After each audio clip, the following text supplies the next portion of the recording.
Here we are. It's the physics video lecture once again. psci 168, video lecture 37. We're talking about electricity and magnetism now, and I'm going to do a bit of a review of what we did last time.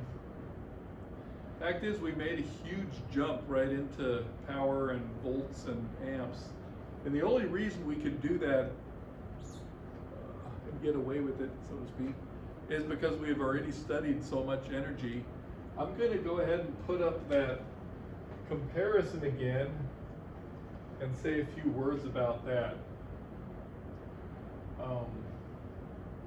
But we'll start, we'll just review a couple of vocabularies and concepts. So we have static electricity,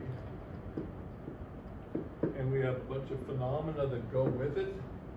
But it really is something completely new in terms of what we've been doing. And in particular, we've got this charge. We use various letters for it, but we're going to use the letter Q. And the unit is the coulomb. Okay, it's not a meter, it's not a second, it's not a kilogram, it's charge and it's a coulomb. And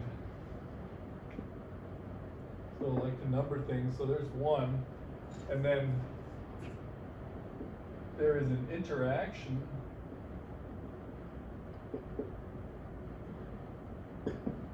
and in fact we could also say positive and negative, plus and minus. We have these two different kinds of charge, and the interaction is that like charges repel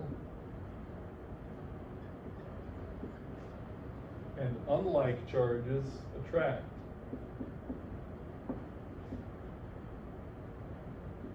But when we say repel and attract, we're saying a repulsive force and an attractive force. And because of that, and since we know about work and energy, we were able to say we can store work. We can store work by separating charge. So stored work, or I'll say stored energy, in separated charges. Now you never see those charges the way we see mass. We see water and flowing, things like that. You don't actually see them, you have to infer them. But you know, if you do force times displacement, that's work, and you know that you have some energy involved. So stored energy in separated charges. Then what else do we have? We have a current, which is a charge that a flowing charge. Current I is equal to Q over T, or I could say delta Q over delta T. Certain amount of charge over a certain amount of time. And the unit, because we have a new unit here, the coulomb, it's the coulomb per second. And that's the ampere. Okay. So that's the unit of current, and when you're talking about current, you're literally talking about charges moving in some direction. Good, so we had that, and we have the stored energy in separated charges. Yeah, well, how about I write W equals Q delta V again. So that was the charge and the voltage drop. Okay. So from there we were ready to get the power. And the power turned out to be work over time. So it was Q over T delta V, and that was a current times delta V. So that's how we derived that. Power P equals W over T, and that is Q over T, you know, with or without the deltas, we mean the same thing, times delta V. So that's how we got that power formula, I delta V. And we're talking about watts, amperes, and volts. These are all things that you've heard about before. And And so now I'm going to write the comparison with the gravitational situation, with the hydropower situation that I had last time. Put that up on the board again, so just we can discuss it a little bit more. And then we'll move on into some really basic circuitry.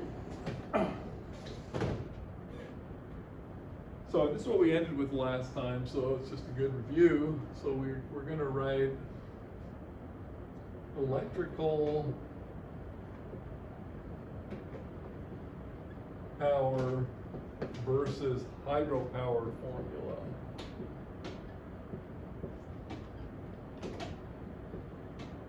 This will give me a chance to, if I don't forget them, to make a couple important points for us.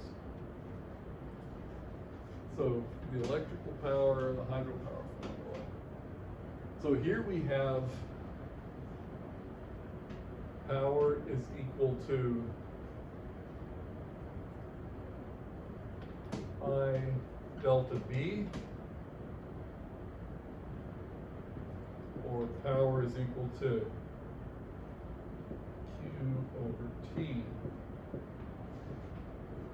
delta B. In the hydropower situation, I'll put a little picture there in a moment. We had P is equal to M over T GH, right? And this also came from energy divided by time. Just like this one came from energy divided by time to give us this expression. So literally applying the thing the same way. Of course, here we have our hydropower situation. We got a giant mass of water above the little powerhouse, and that H is a literal height that you can measure in meters. Okay. Over here, we have what's called the voltage drop. So if you just compare these formulas, the voltage drop, which is just some number of volts, corresponds to G times H. And here's the mass versus over time. So this is kilograms per second. Kilograms per second up here. And this is coulomb per second. Of course, the whole thing is joules per second on either side. Now, here's an important point. This is a mass flow, and we already talked about how the tunnel that this water is flowing through could be as big as these chalkboards, actually quite a bit larger. It's a tremendous mass flow, which is giving us, the power. This looks like the same thing, but it's a charge flow. The point to be made is that these electric charges are on electrons that have very little mass, so that the mass flow that's associated with this expression is negligible in a sense. It has in a certain sense it has nothing to do with the mass flow, because the masses are so tiny.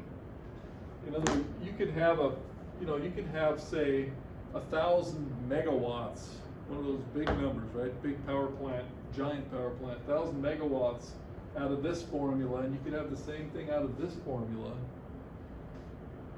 But whereas this mass over time would be a huge tunnel full of water, the charge over time, which is associated with some electron movement, it still has completely negligible mass. So that's just an important note, so that you don't think that there is some giant amount of mass associated with this flow. There's a tiny, tiny amount of mass, but a huge amount of electrical energy. So electron mass is very small. In fact, for your homework, is look it up and express it in kilograms. It's something like 10 to the minus 30 kilograms in this case. 10 to the minus 30, 10 to the minus 30. Very, very tiny. So express it in kilograms. Just look it up and put it in your notes. So that even though we have this analogy, we're not talking about a big mighty flow of something like we are with the water here. Nonetheless, it was all of our study of energy so far that allowed us to just jump right to this point, and make the comparison. And in terms of calculating things, yeah, it's the same type of formula. We've calculated flow rates before, we can calculate currents and so forth. Okay. Unlike our flow rate, which we never gave a new letter, we will generally just talk about the current, but we know that it is charge over time. Okay, so that was just to put that all into perspective, and we're going to next talk about some basic electrical circuits.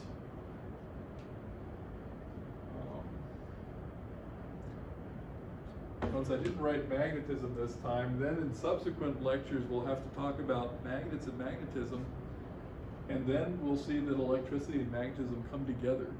So we need them both in order to give a good account of the whole thing. But for now it's just going to be strictly electricity.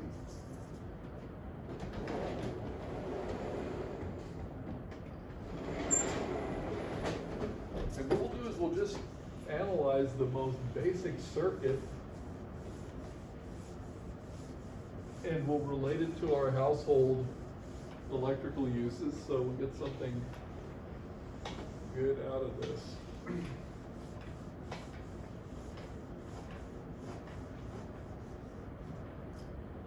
Okay, so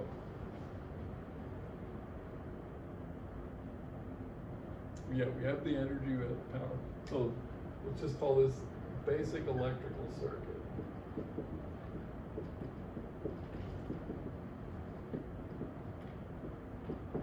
And I'll first draw a picture of what's going on. Now we had the idea of the capacitor because of the charge separation. We're going to move over to the battery, which is going to do the same thing, and which is actually what we use day to day. So we're going to start with batteries, and when I draw a battery, I don't mind drawing a car battery.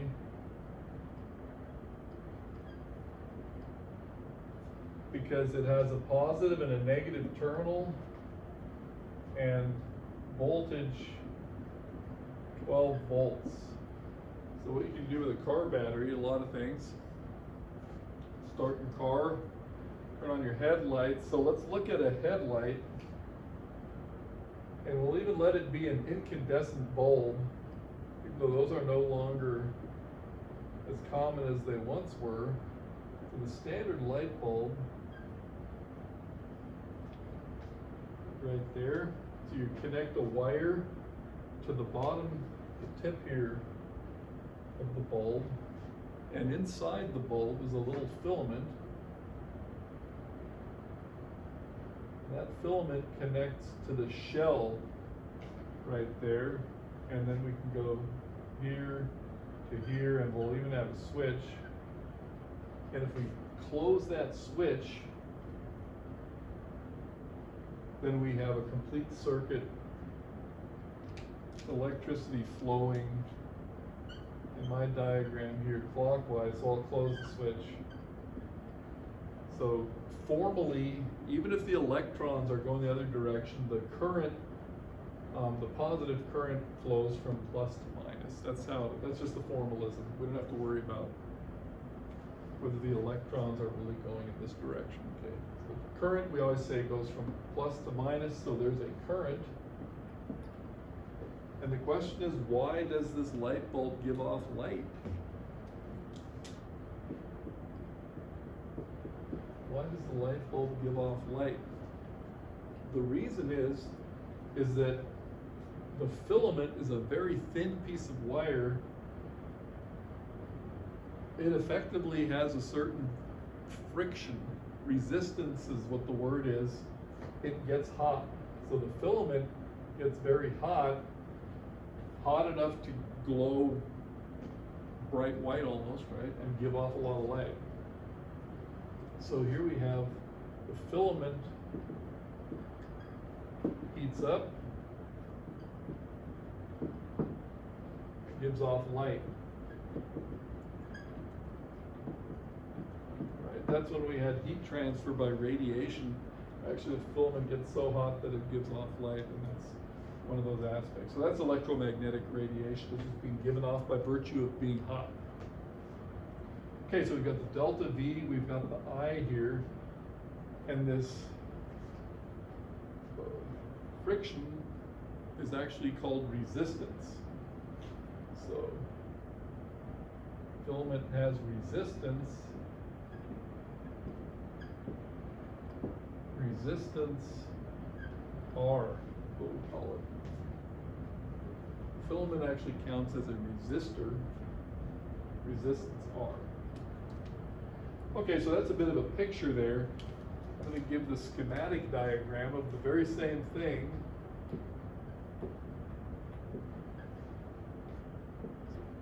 Schematic diagram.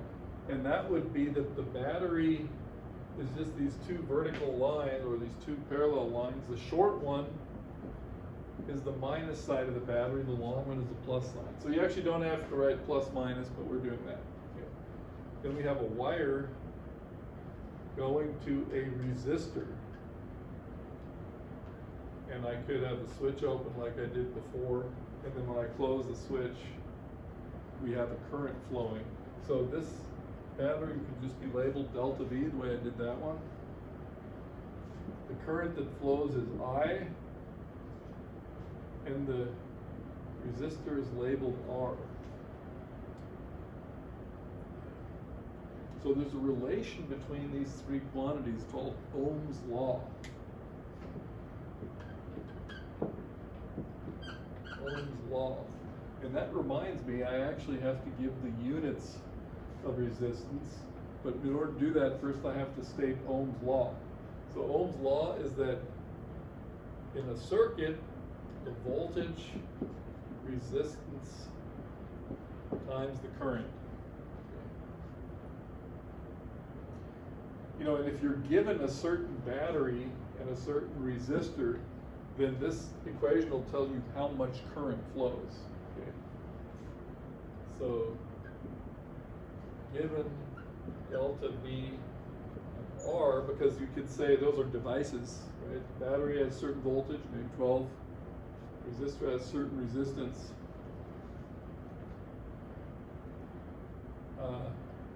Then we get I, just by solving for that, is delta V over R, okay, etc.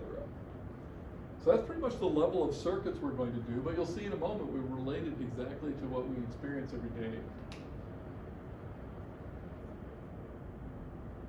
Ohm's law. Good. Let's send this up here.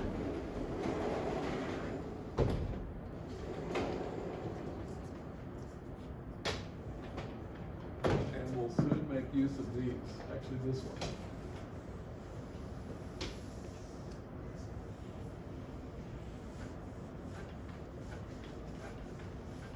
So when you get a new quantity, and especially now that we've got a whole new set of quantities, we always want to find the units.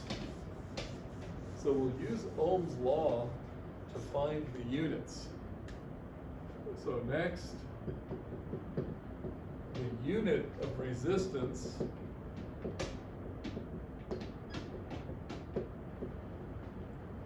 put a little question mark. So what we do is we take Ohm's law and solve for R, and R is delta V divided by I. So the old square bracket around the quantity means we're asking what the units are. So square bracket over here, but we know what these are. It's the volt per ampere. Okay. That's called the ohm, in honor of Ohm. And it's actually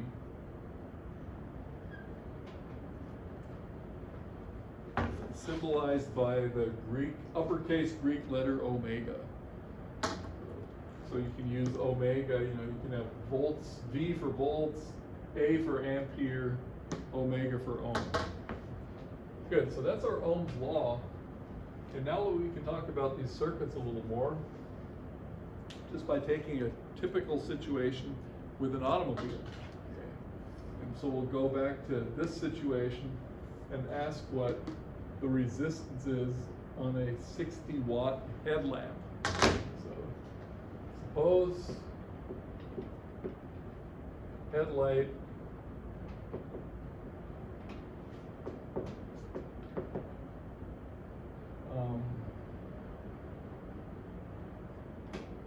for the car uses 60 watts. Choosing easy numbers, right? So if the headlight uses 60 watts, and we've got delta V, so we have delta V equals Ri, but we also have power equals I delta V. So can we get the resistance now? We can get the current.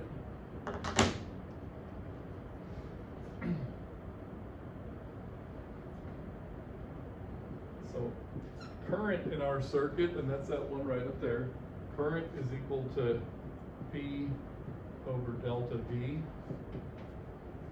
equals 60 watts, I'll write them out, divided by 12 volts equals 5 amperes. So the current is 5 amperes in that circuit, so now we know what I is. And what about R?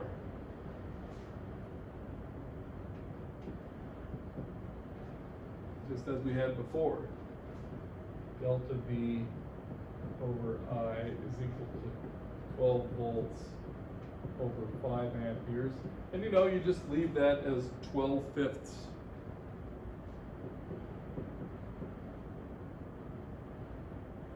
Or we could also write 2.4, but 12/5 is fine. 12/5 ohms, and we'll use the ohm sign. So you can figure out resistances, and we're mostly interested in discussing currents and voltages. I mean, that's how we do it. So this is the headlight of a car example. And the headlight makes use of the car battery, 12 volts. Get a current, goes to the bulb gives off light. And we decided to have a 60-watt bulb because it makes the math easy. Okay. But actually 60 is a pretty good example of a headlight. Old incandescent headlight anyway. Okay, so that is your most basic electrical circuit. And you can scale it up and you can scale it down. Let's see how we're doing time-wise.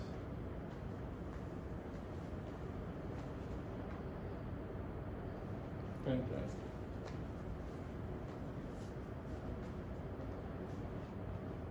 Yeah, I think I'll stay with those pictures because they are exactly what we need.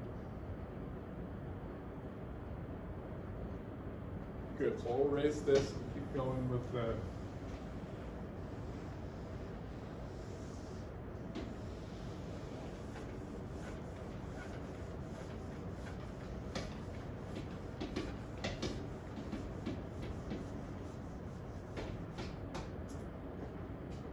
So everything we're doing is going to work with these two formulas.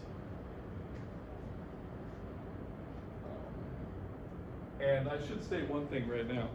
The current that we have out of a battery is called direct current. The current that we get, and the voltage is a constant voltage. The current that we get out of the wall, out of our outlets, out of our data, household electricity, is alternating current. We can't properly talk about it until we study magnetism, about the alternating current, but we can still use these formulas. Okay, so when we get to alternating current explicitly, we'll talk about that, but we'll reuse the formulas that we're already learning right now. So just what I said there as a note, batteries produce direct current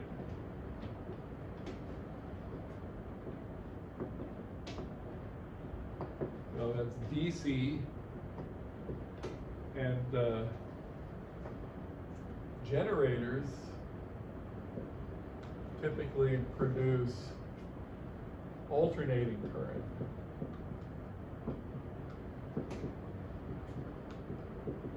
AC. And the alternating current is what we have in our house, or most things that you plug into a receptacle. Be that as it may, the formulas are going to be the same. We'll study magnetism, and then we'll learn about generators and things like that. So for the moment, we just have batteries, and the examples, we have the little batteries that you have in your devices. They're little cylinders, slightly larger cylinders. A cell, double A, triple A, C, D, okay, those batteries. They have a voltage of 1.5, okay. And then another example, what we used to call a transistor radio battery. It's got the two little terminals on the top. You plug them into things as well. They have delta V equals 9 volts. And then the car battery, so I'm numbering these again. And the car battery, which is a lot larger, has these terminals on the top, has 12 volts. Okay, so that's some examples of batteries. And you hook them up to a device the same way. You always go from one terminal to fundamentally something that produces heat, okay? And then back to the battery. So you would have the same thing with these types of batteries, all three of them. You have the same kind of circuit.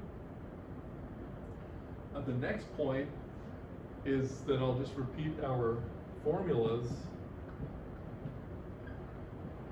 We have Ohm's law,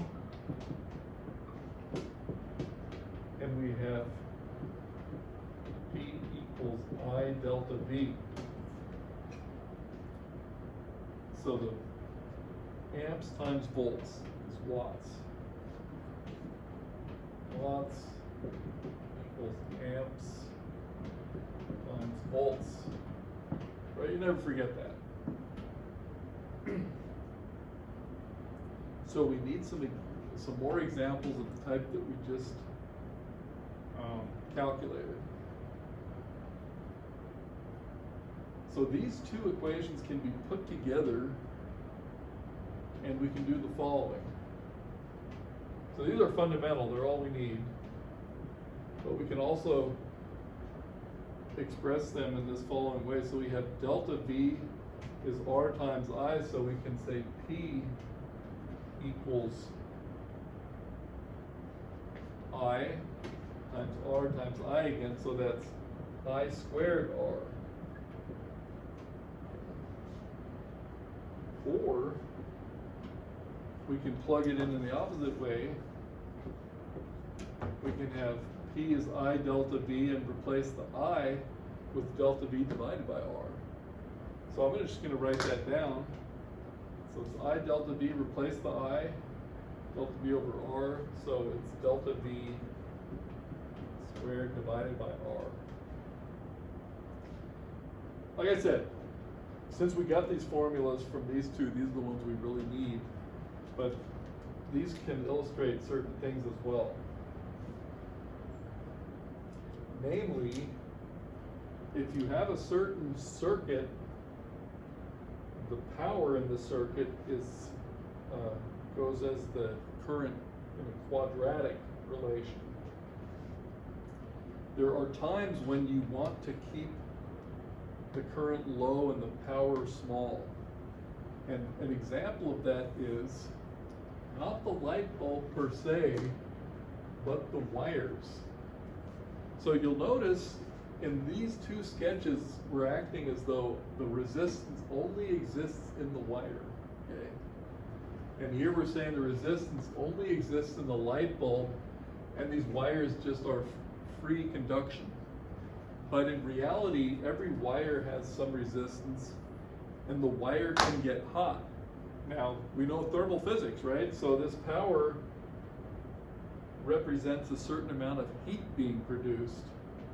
And we don't mind the heat in the light bulb, per se, but we do not want the heat in the wire, because this wire could be running through your wall. If the wire gets hot, your house could burn down.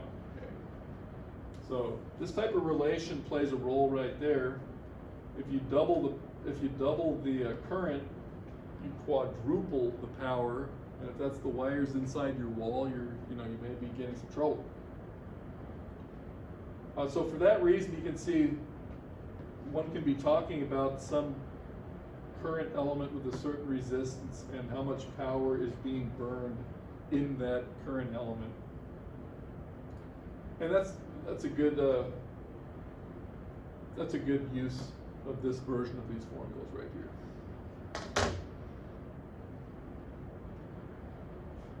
Good, so yeah, this is all just really basic algebra, so we could come up with a few more examples to calculate. Check the time once more. Yeah, good.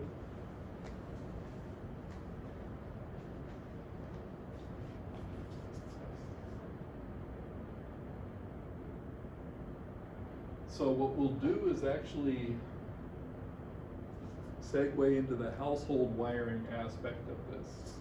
So this you can do with any, if you have a battery, a couple little pieces of wire, and a little light bulb, you can make it turn on and off just like this. Let's talk about the household wiring, and we'll actually use these. I'll go ahead and leave these formulas up.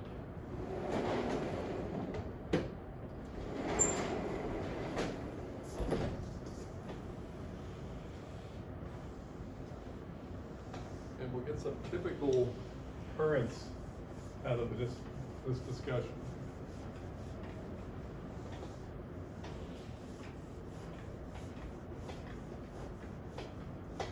Okay, so next, household wiring. I should have put some more words about this, but we'll come back to it.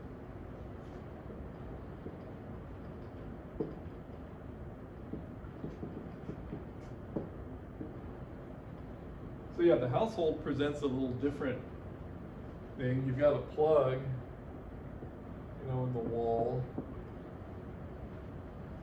And so what's going on there? Well, you're using one side of this as the minus, one side as the plus. The little round one is what's called a ground wire. We'll worry about that later as well. So what's interesting for us here is that this is delta V equals 120 volts.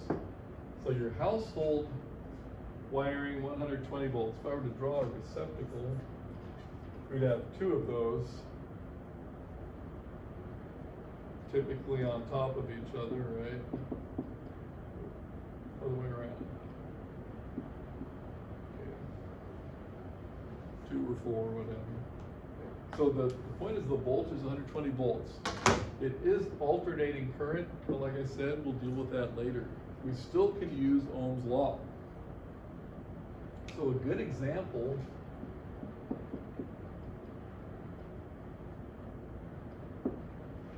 is a hair dryer that a lot of people use. Everyone but me. Okay. A hair dryer, and you may want to start checking your appliances. So let's even write this, appliances. You should start checking your appliances, look underneath and on the back and stuff, and see if they give some of these data. They'll probably say it's made for 120 volts. And they may say something about the current that it draws as well. But say we have an appliance, a small microwave, small one, 1,000 watts. Okay. And the question is, how many amperes does it draw? Find the current. Okay, well that's easily done because that's our 1,000 watts. Delta V is 120 volts, so we'll find the current. I is equal to P over delta V. That's 1,000 watts divided by 120 volts. And what is that? 8.3 amperes. Okay, fine. Just check that off for a moment. And then I was mentioning that hairdryer, so let's go ahead and do this one.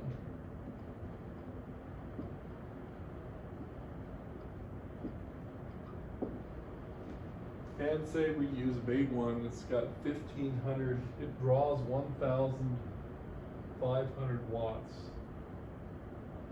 I'm going to use one that draws 1,600 watts.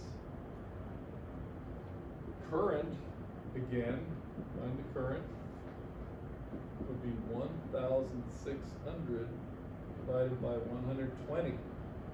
That's going to be amperes. So 160 over 12. So that is going to be 60 over 12.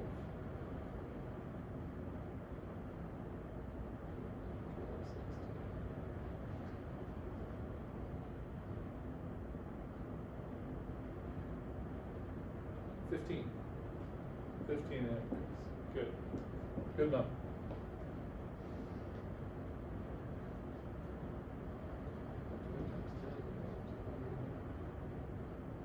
So 18, that would be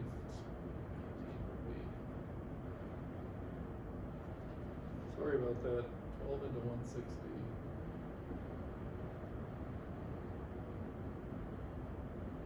Okay, it wasn't such a great round number. 13 point something. We can deal with that though. Okay, 13.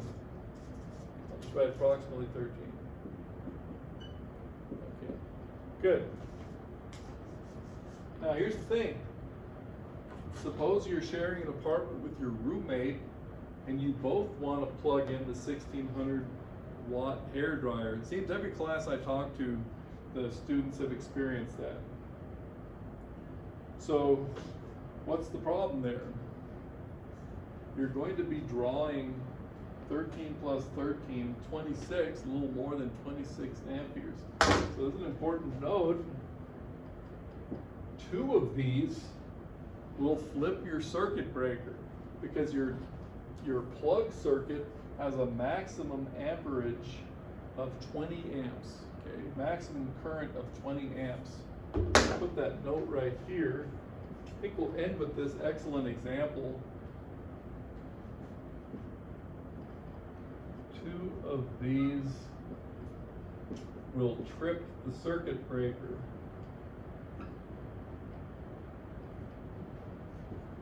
If you go to your electrical panel at home, you'll actually see that the plug circuits have a little 20 on them, and they're labeled for different rooms of your house.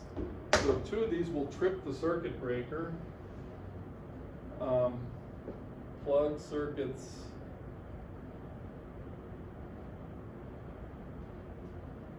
I max equals 20 amperes. Okay. So I wanted to make it to that point, so that's actually a good one to review of it, to reiterate what's going on. Same circuit as we had on our picture essentially, except we're using an alternating current from the wall. We calculated the current for the little microwave, 8 amps, fine. Calculate the current for the hair dryer, 13 plus amperes. Go ahead and use your calculator and plug the number in, okay? So one of those is fine, right? 13 is less than 20, no problem. You plug in the second one, 26 is more than 20 and the circuit breaker trips. So the question is, why do we have that circuit breaker? And the answer is I'll draw our circuit once more just to have something to point at when I illustrate it. So now, or I can actually, we're not there yet, but the alternating voltage source is going to look like that. In either case, we have 120 volts here, okay? And we have the current. So the point is this. Our basic circuit says that the resistance is only here, okay, R and R. And that the current is going in this direction. That's our basic circuit diagram. The reality is that even these wires, oh yeah, and this is your hairdryer right here, okay? This is your hairdryer. The reality is that even these wires in the wall have some resistance, and when you have resistance, you have power, the current squared times the resistance, right? So if your current's too high, you're going to have power, and that power is not only the hairdryer, it's going to be the power in the wires in the wall, and that power is just pure heat. Okay, those wires are getting hot, and so that's the reason for the circuit breakers. Good. So we'll talk about that more just to drive the point home.